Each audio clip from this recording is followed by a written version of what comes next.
এর আগেও আমি একটা হেয়ার অয়েলের ভিডিও বানিয়েছিলাম, তবে এবারেরটা কিন্তু অনেকটা স্পেশাল। হ্যাঁ, স্পেশাল বললাম এই কারণে, কারণ এই তেলটা বানানোর জন্য কিন্তু আমরা অনেকটা খাটাখাটনি করেছি। মানে প্রত্যেকটা ইনগ্রেডিয়েন্টের বেনিফিট কিন্তু খুব ভালো করে স্টাডি করেছি, তার সাথে সাথে পরিমাণের ব্যাপারটাও কিন্তু খুব ভালো করে জেনেছি।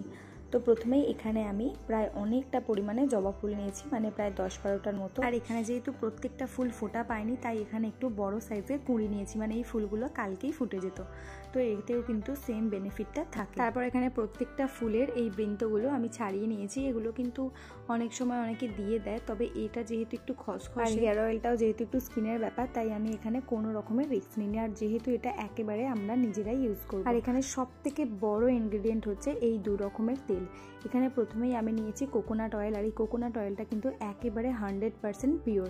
তো এটা আমরা কেরালা থেকে অর্ডার করেছিলাম, একেবারে পিওর কোকোনাট অয়েল এসছে, এর মধ্যে এক্সট্রা কোনো কিছু নেই।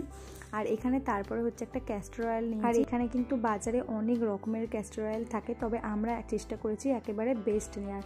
তার জন্য হয়তো দামটা অনেকটা বেশিই পড়েছে, তবে যেহেতু ওই যে প্রথমেই বললাম নিজেরা ইউজ করব, তাই কোনো রকম কিন্তু কম্প্রোমাইজ করিনি।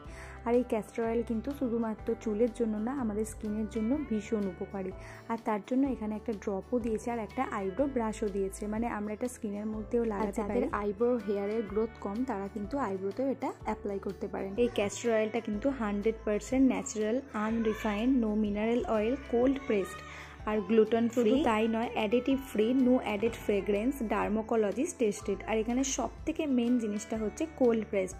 তো এখানে যেহেতু কোল্ড প্রেসড তার কারণে তেলের কিন্তু প্রত্যেকটা গুণাগুণ রয়েও গেছে। তো যাই হোক, তারপরে এখানে আমি আরও কিছু ইনগ্রিডিয়েন্ট, যেমন 2 চামচ মেথি আর 1.5 চামচ কালো জিরে, মানে এখানে কিন্তু মেথির থেকে কালো জিরেটা একটু কম হবে। আর ওই যে প্রথমেই বললাম পরিমাণটা কিন্তু খুব ভালো করে স্টাডি করেছি। তারপর এখানে 2টো গোটা পেঁয়াজ, কিছুটা কারি পাতা আর কিছুটা নিম পাতা আর ওই তেলগুলো নিয়েছি। এর সাথে কিন্তু আরও কিছু ইনগ্রিডিয়েন্ট দেবো, তবে সেটা পুরো লাস্ট পর্যন্ত দেখলে অবশ্যই দেখতে। আর এখানে যে আমি নিম পাতা কারি পাতাটা নিয়েছি, সেটা কিন্তু আগে থেকেই একটু ক্রাশ করে নিয়েছি, যাতে করে এর ভিতরে নির্যাসগুলো খুব ভালো করে বের হয়ে যায়। আর একটু রোদেও শুকিয়ে নিয়েছি, কারণ এর মধ্যে যে একটু ময়েশ্চার আছে সেটাও কিন্তু খুব ভালো করে ড্রাই হয়ে যাবে। আর তেলটা ফোটার সময় কিন্তু একেবারেই চড়বড় করবে। তারপর এখানে একটা স্টিলের পাত্র নিয়েছি, আর তার মধ্যে প্রথমে আমি এখানে কোকোনাট অয়েলটা দিয়ে দিয়েছি পুরোটা, আর তারপর সমস্ত ইনগ্রেডিয়েন্ট মানে মোটামুটি যেগুলো দেখিয়েছিলাম সেগুলো দিয়ে দিয়েছি।